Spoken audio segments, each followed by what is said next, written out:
in a glittering ballroom filled with billionaires and celebrities, a young waitress was mocked, dared to dance, and pushed into the spotlight as nothing more than a joke. But in the next few moments, she would silence the laughter, flip the power in the room, and leave everyone stunned by a truth they never expected. If you are new to the channel, then please subscribe to the channel and like the video and tell us where you are watching from. If this story moved you, we'd love to hear your thoughts. So drop a comment below and let us know what you think. Now, let's jump into the story. The evening was heavy with music, laughter, and the kind of wealth that hung in the air like perfume. Inside a glass mansion on the coastline, chandeliers glowed golden light over polished floors and crystal glasses. It was a party where every guest wore diamonds. Every smile was calculated, and every word was meant to impress. Among them moved Claire Rosenthal, a young waitress of 25, her black uniform plain, her shoes worn thin from long shifts. To the guests, she was invisible. They barely noticed the way she slipped between them with quiet steps, balancing trays of champagne and hors d'oeuvres. But behind her calm face and neat bun, there was a life no one here could imagine. Claire once belonged to a world far different from this one. Her name had once appeared on posters across New York, attached to the promise of a ballerina rising to brilliance. But that was before the accident, before the loss, and before she walked away from the stage she had loved. Tonight she was simply the help. And to most in the room, that meant she was nothing at all. At the center of the hall, Leonard Vance sat surrounded by his circle of admirers. He was a real estate mogul, a man who wore his arrogance as easily as his tailored suit. People laughed at his jokes even when they were cruel. They leaned closer when he spoke, as if his words were currency. When his eyes caught Claire moving past with a tray of glasses, a slow smile spread across his face. He whistled sharply, like calling a dog. The sound cut through the music, drawing the attention of the crowd. Heads turned, eyes shifting toward Claire. She froze for only a second, her hand tightening on the tray, before she continued forward. "Look at her," Leonard said, his voice loud enough for the hall to hear. "She's probably never seen a ballroom in her life. Let's see if she even knows what a dance floor is." A ripple of laughter followed his words. A woman at his table, dressed in a sequin gown that caught the light, leaned closer to him. "She's no dancer. She probably trips over her own shoes." The laughter grew louder, sharper, as if each cruel word was entertainment. Claire kept walking, her face calm, her steps steady. But something in her eyes flickered, something the crowd could not name. A man near the back, older with silver hair and kind eyes, noticed it. His name was Arthur Linden, a retired music teacher who had been invited by chance, a friend of a friend. While others saw a waitress, he noticed the way Claire carried herself, her posture straight, her steps deliberate, her hands controlled with precision. There was a discipline in her movements that did not belong to someone ordinary. Leonard's voice rose again, filling the silence. "Come on then. If you know music, prove it. Step out here and show us a dance." The words were not an invitation, but a command. The crowd clapped, some in mock rhythm, their eyes bright with anticipation of a humiliation.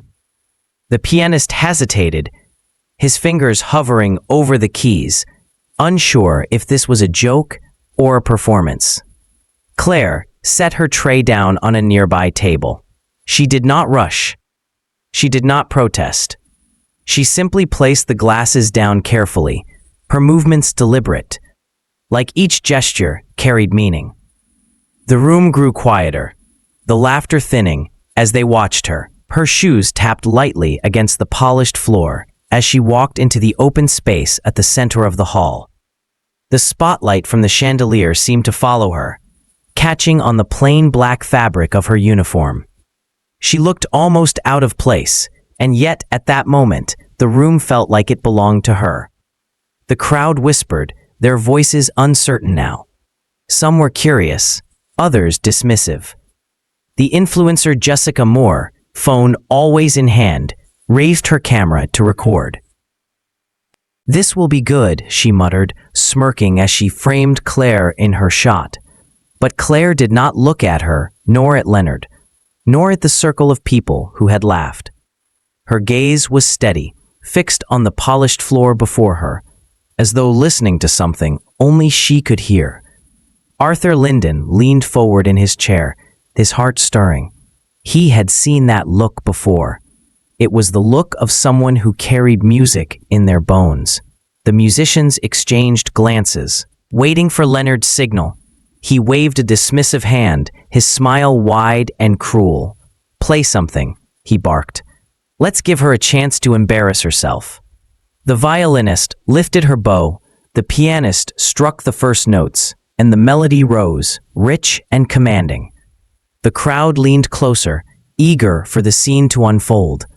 And there, under the glow of the chandeliers and the weight of mocking eyes, Claire Rosenthal took a single step forward, quiet, measured, and unafraid. She was no longer just a waitress. She was a spark in the shadows, ready to ignite. The crowd waited, their laughter curling at the edges, ready to break once more if Claire faltered. But beneath her calm face and steady hands, there was a weight she carried that none of them could see. Hidden in the worn canvas bag she kept near the coat-room was a letter. It was folded neatly, unopened, the paper creased from being handled too many times. The handwriting across the envelope was uneven, almost shaky, but unmistakable. It belonged to Marianne, her older sister, the one Claire had not spoken to in years. The letter had arrived that morning, slipped under her apartment door. She had picked it up, her heart pounding, and tucked it into her bag without daring to read it. Not yet, not when it threatened to stir everything she had buried. It reminded her of the night her parents died, of the accident that shattered her family and her dreams in one cruel moment. Claire had been only 21, a name rising in the ballet world, her performances selling out theaters across New York. She had lived for the stage, for the music, for the way her body seemed to breathe life into every note. And then all of it vanished in a single instant. Since then, she had walked away from the stage. She had traded the applause for silence, the spotlight for shadows. She worked where no one asked questions, where people assumed she was just another young woman earning tips to get by. She let them think what they wanted. It was easier that way. Tonight was no different. The guests saw only a waitress in thrift store shoes and a uniform that fit awkwardly around her shoulders. They didn't know her name, nor did they care. But as Leonard Vance's laughter echoed through the room, something inside her stirred. The mansion glittered with wealth. Walls of glass reflected the city lights below. Chandeliers shimmered overhead, and polished tables gleamed with crystal and silver. Every guest seemed louder than the last, their jewelry shining almost as brightly as their egos. Claire wove through them with quiet steps, her tray balanced, her face calm. Her hands moved quickly, gracefully, setting down glasses, refilling drinks, clearing empty plates. She was careful not to draw attention, but every gesture carried the remnants of discipline her body could not forget. Still, not everyone missed it. Arthur Linden, the older man with silver hair and kind eyes, leaned to his companion as Claire passed. "Watch her hands," he whispered. "They move like a musician's." His companion scoffed, but Arthur's gaze lingered on Claire with a knowing weight. Yet for most of the room, Claire was the evening's target. Jessica Moore, the influencer, draped in glittering fabric, lifted her phone again. She angled the lens toward Claire, snapping a photo without asking. "This will go viral," she told her friends. Her caption appeared on the screen seconds later. "Dreaming too big in shoes too small." Laughter followed, sharp and shallow. Claire heard it. She always heard, but her tray did not tremble, her steps did not falter. She simply tilted her head slightly, met Jessica's gaze for a heartbeat, and said softly, I hope it gets you the attention you need." Then she walked on, leaving Jessica blinking, her smirk faltering as her friends shifted uncomfortably. Still, Leonard was not finished. He leaned back in his chair, his grin wide and cruel. "Music," he called to the band. "Let's give her a chance." The pianist hesitated, his fingers hovering over the keys, unsure if this was mockery or entertainment. The violinist glanced at Claire, her bow pausing midair, a flicker of curiosity crossing her face. Claire set her tray aside, her movements deliberate. She smoothed the loose strand of hair that had fallen from her bun, adjusted her shoulders, and stepped into the center of the hall. Her shoes tapped lightly against the polished wood, a sound that seemed to echo louder than the laughter. The crowd leaned closer, eager to witness her stumble, ready to turn her into a spectacle. Though whispers carried, sharp as blades, "She doesn't belong here. This will be a disaster. She'll humiliate herself." But Claire did not look at them. Her gaze was steady, her breath calm.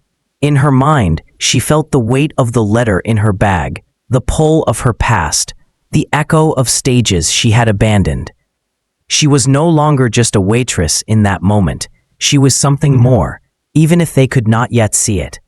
Arthur Linden's eyes widened as she raised her chin, her posture shifting. He leaned forward, whispering again, "She knows the music already." The pianist struck the opening chord. The violinist followed, and the melody spilled into the golden air of the ballroom. Claire stood still, her hands at her sides, her dark eyes focused, her body listening to every note. The silence before her first step was electric. The mask of silence she had worn for years was about to fall away. The first notes of the piano floated across the hall, soft but demanding. The violin followed, sharp and clear, cutting through the chatter. The guests leaned forward, their smiles tight, waiting for the waitress to make a fool of herself. Leonard Vance reclined in his chair, confidence dripping from his grin. He thought he had already won, but Claire Rosenthal did not stumble. She did not hesitate. She stepped forward slowly, her shoes tapping lightly against the polished floor. Her back straightened, her arms lifted, and for the first time that night, the crowd saw something they had not expected. Her movements carried the weight of training, the grace of discipline, and the spark of someone who knew music, not with her ears, but with her soul. The laughter faltered. Whispers rippled through the room. "She's done this before. Look at her posture. She isn't guessing, she's leading." Claire spun once, her motion fluid, and landed on the beat as if the music had been waiting just for her. The pianist's eyes widened, his fingers pressing harder on the keys, following her as much as she followed him. The violinist leaned in, her bow alive with energy, lifting the melody to meet Claire's steps. It was no longer a game meant to shame her. It was becoming a performance. Arthur Linden whispered to the guest beside him, his voice steady with awe. "That's not chance. That's art." Leonard's smirk wavered. He stood, pushing back his chair, and strode toward Claire. The crowd parted for him, their whispers rising in anticipation. "Let me show you how it's done," he said, seizing her hand too tightly. He pulled her into his orbit, his steps heavy, his grip harsh. But Claire did not resist. She let him tug once, then shifted her balance. In a single, subtle movement, she took control. Her hand guided his, her steps forced him to follow.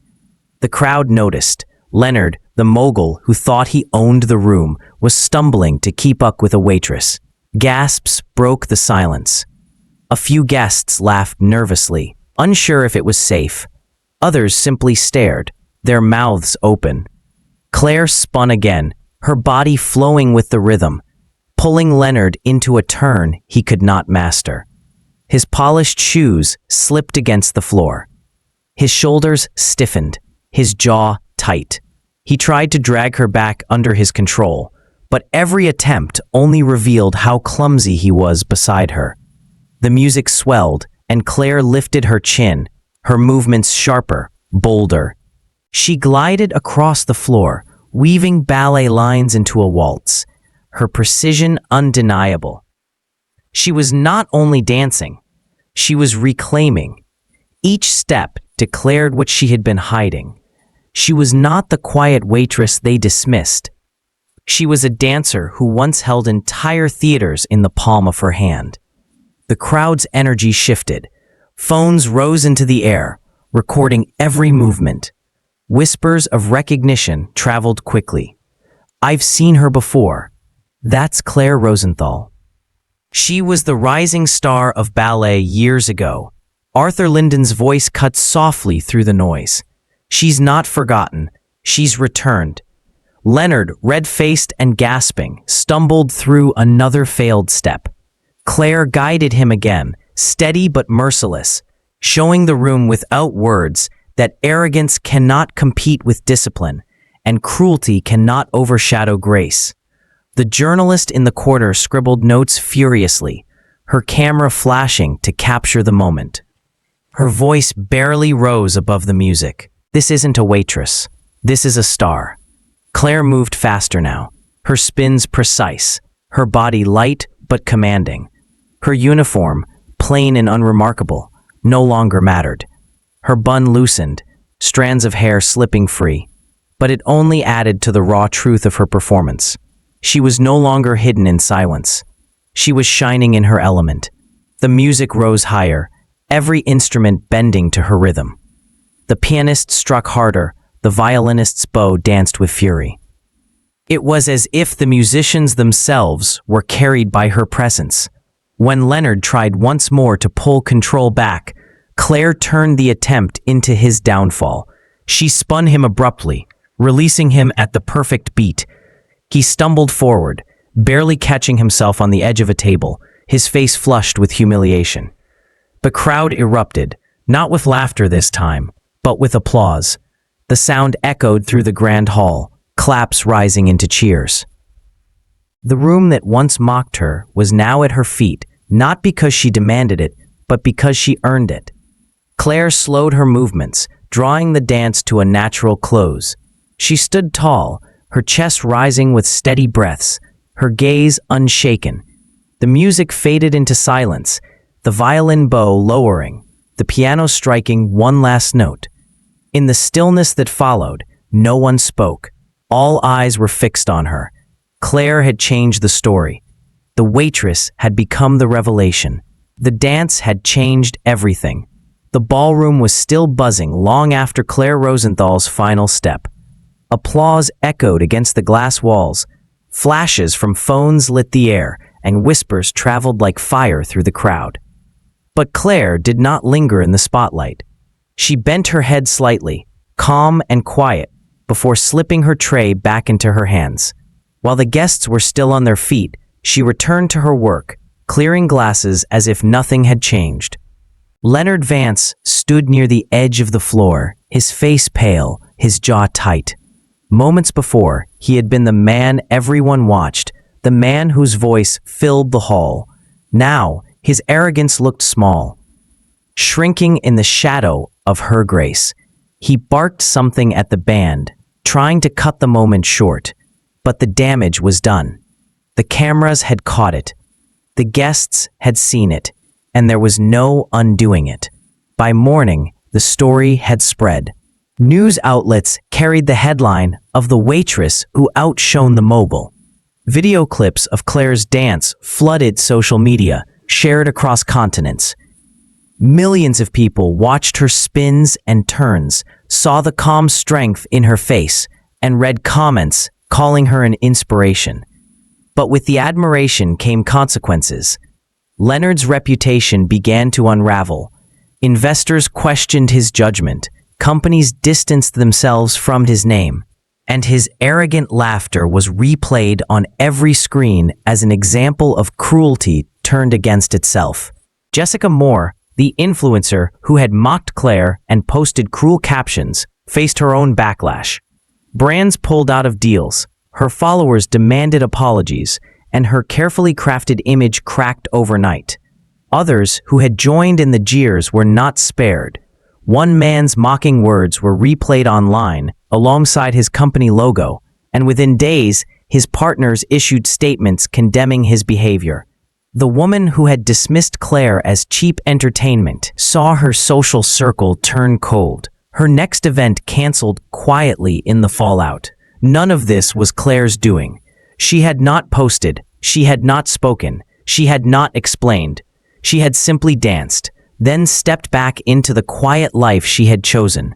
At the diner where she worked mornings, nothing seemed different.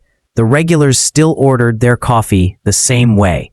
The clatter of plates and hum of voices filled the air just as it always had. But every now and then, someone looked at Claire a little longer. One old man, who usually kept his words few, studied her as she poured his cup. "Something about you feels different," he said softly. Claire only smiled, her eyes calm, and kept moving. The letter from Marianne remained in her bag, still unopened, though its weight never left her mind. She carried it with her to work, to the market, to the quiet walks home in the evening. Sometimes her fingers brushed against it and her heart tightened, but she always put it back. She was not ready, not yet. Days later, a stranger entered the diner. She was older, with gray hair pulled neatly back and eyes that carried kindness behind their sharpness. She ordered tea and sat at the counter, watching Claire move through the room with quiet ease. When Claire set the cup down, the woman spoke gently. "I was there at the party," she said. Claire paused, her cloth still in her hand, and looked at her. "I saw what you did," the woman continued. "You reminded me of someone I once knew. Someone who didn't let the world tell her who she was. She left a tip larger than the bill, gave Claire a small nod, and walked out without another word." Claire stood still for a moment, her eyes steady, before returning to her work. That evening, she finally sat on her couch, the letter from Marianne in her lap. She unfolded it with careful fingers, her breath uneven. The words inside were messy, written in a rush, but they carried truth. Her sister's voice spoke of regret, of love, of the years they had lost, and of hope for a reunion. But most of all, it reminded Claire of something she had nearly forgotten. You don't need a stage to prove yourself. You already are who you are. Claire folded the letter again, her hand resting on it for a long moment. Then she placed it gently on the table, beside the faded photo of her mother's smile. She exhaled slowly, her shoulders relaxing. She was not ready to call Marianne yet, but she would be, soon. Life does not always hand out spotlights. Sometimes it gives you a tray, a crowded room, or a cruel voice daring you to fail. Claire had not shouted her worth. She had shown it. And in showing it, she had spoken for everyone who had ever been underestimated or dismissed. Her story was simple, but unshakable. You are enough. You always were. And sometimes, the brightest light shines long after the spotlight fades.